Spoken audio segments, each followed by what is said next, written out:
One of the key questions in international relations is how do we examine state behavior and the foreign policies of states? How do we assess that, and how do we explain that we continue to fight one another in international relations? One of the key contributions to that question was done by a book called Man, the State and War, written in 1959 by Kenneth Waltz, and he gives us three levels of analysis. And that's important for us to keep in mind as we embark on that journey of international relations together.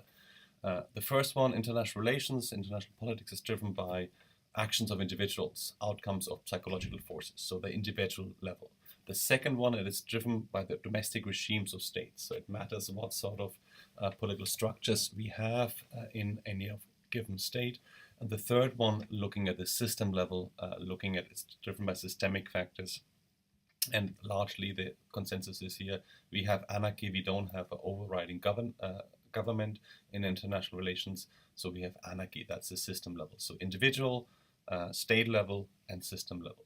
Now, if you're looking at individual level theories, the main premise here is that violence is hardwired in. Humans, just like animals, are driven to dominate. And since we are only narrowly removed from the animal kingdom in evolutionary terms, the weak is still at the mercy of the strong. So we have this natural selection favors aggression in humans. So this kind of hardwired element is built in, and that's why we are prone to conflict. Now, of course, the counterclaim is an anthropology, so it's this nature versus nurture. Over the 20th century, we certainly have seen plenty of evidence of how this individual level theory is correct. We've seen a great body of literature looking at psychology in one, how that would support that particular argument. We saw Milgram's experiments on authority and violence that people have committed and would have committed in that authority, in that lab environment, would have committed horrendous crimes simply because they were told. Likewise, Hannah Arendt, The Banality of Evil, I will come to that in a second, also underlines that. And then also looking at misperception, that was the result of irrational calculations by leaders and psychologically driven misperceptions. Looking at Stalin, 1939, he had no idea that Hitler was about to stab him in the back and invade the Soviet Union. In fact, he was paralyzed for 4 days after Operation Barbarossa, after the Nazis had invaded the USSR. He felt absolutely betrayed, and he couldn't believe that this really happened. Looking at Pearl Harbor, US intelligence prior to Pearl Harbor literally, and pardon the pun here, did not have that on their radar that the Japanese would attack at the Pacific Theater. So the most of the intelligence, US intelligence, really was focusing on internal sabotage.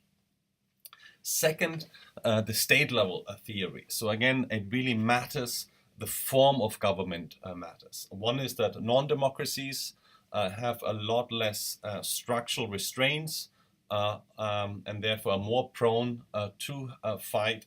And the notion is that democracies do not fight one another. Now, there are certainly several counterclaims that democracies are still very, very happy to fight non-democracies, the United States being the prime example. But largely that democratic peace theory holds that the more democracies we have in international relations, the more peaceful a world it would be. Expected utility theory also derives from that states will choose the available course of action that has the highest expected utility. So it's kind of weighing the benefits and costs of any given action. So if war has a higher utility than peace, the consensus here is then, well, let's fight.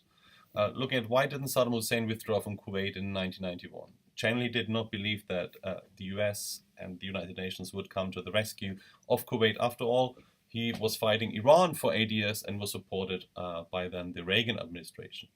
Looking at Germany and Austria-Hungary in World War I, the choice was between a certain loss by not going to war and a possible victory by declaring war. So that is the expected utility, weighing peace and the use of violence. Looking at imperialist states, between the 16th and 19th century Europe, the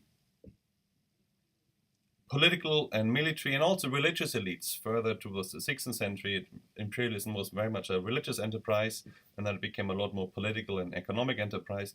But the vested interest of political and military elites in Europe wanted the expansion, the violent conquest of Africa, Asia, and Latin America, and all of Americas, I should say, during that time. So again, the nature of the state dictated conflict, violence, and conquest.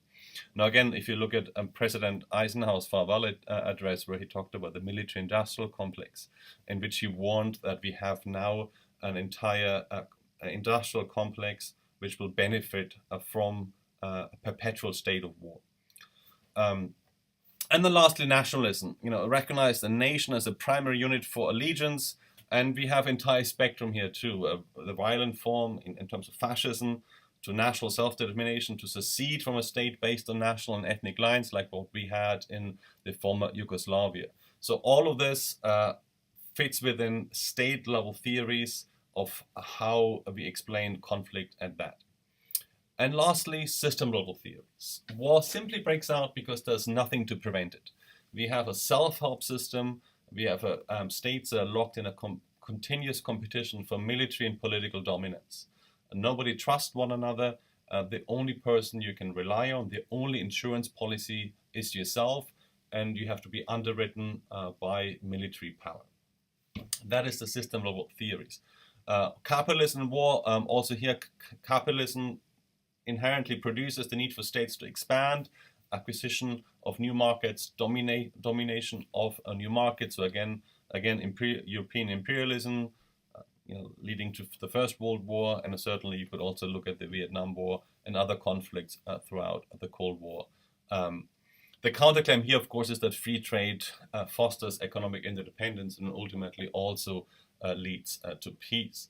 But this is the system-level theory of how war breaks out.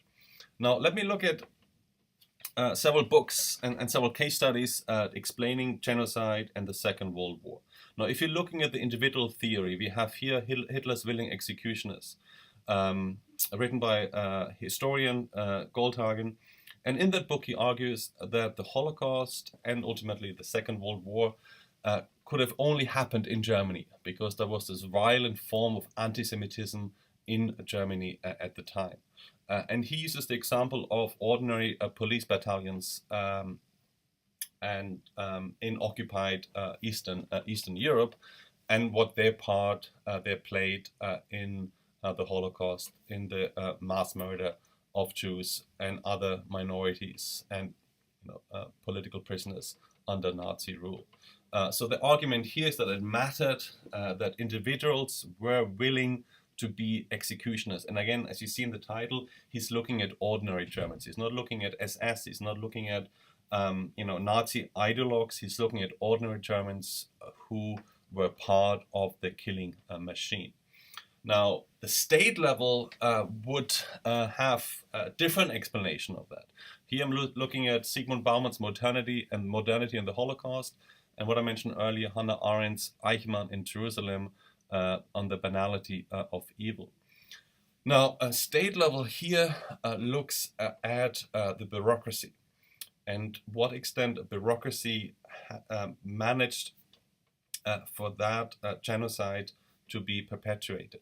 Now, Zygmunt Bauman argues that the Holocaust could have only happened in a modern state. So it was a stark departure from, what people like Goldhagen would argue, that we've reached the apex of barbarity, of cruelty. That while this was still the case, it was happened because it was modernity. The entire bureaucracy in Germany at the time, dominated of course by Nazi ideology, was given the task to rid themselves of an entire minority. And throughout this process, nobody felt responsible that they were part of the killing machinery. So nobody, all the way from this famous Wannsee conference, the final solution, to building concentration camps, to supplying the chemicals and gas to the troops guarding concentration camps, to the actual people moving prisoners into the gas chambers. Modernity made sure that it was efficient machinery killing millions and millions of people, and throughout this process it became anonymous. Nobody felt guilty to be part of that particular process. This was modernity in the Holocaust. He was a sociologist. He's a sociologist, Sigmund Baumann. Now, Hannah Arendt, she was journalist at the time, reporting on the trial of Adolf Eichmann, one of the Nazi leaders at the time, who were part of instigating the Holocaust. And what she expected was this inhumane, evil person to be in the stand in the courtroom, and what she and others really was witnessing was a very ordinary person. And that was Eichmann, who was abducted by Israeli intelligence in exile in Latin America. His sole reference and his sole defense was that he simply implemented orders from above. He said the entire killing machinery in the Holocaust, the wars of aggression, all of this was law in Germany at the time. He was simply following orders. So again, looking at state level, we're looking at the bureaucracy, we're looking at modernity, we're looking at how people actually implement and execute inhumane, cruel and orders simply with reference to a hierarchy. And lastly, a system-level analysis. So again, Mearsheimer's The Tragedy of Great Power Politics. He looks at the structure. He looks at anarchy in international relations in the interwar period. Look, the great tragedy here was that everybody was looking out for themselves. We had continuous balancing between the great powers also backpassing, that certain countries did not feel the need at the time to withstand and contain Nazi Germany.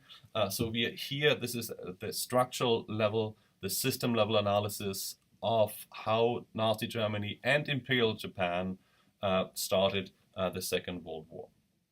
So overall, if you're looking for scientific explanations of why war breaks out, why do we fight one another, so we see at the very top, we have anarchy, permissive conditions, then we have underlying causes, distribution of power, capitalism, human nature, deprivation relative to others, countries feel left out of the hierarchy, want to move up.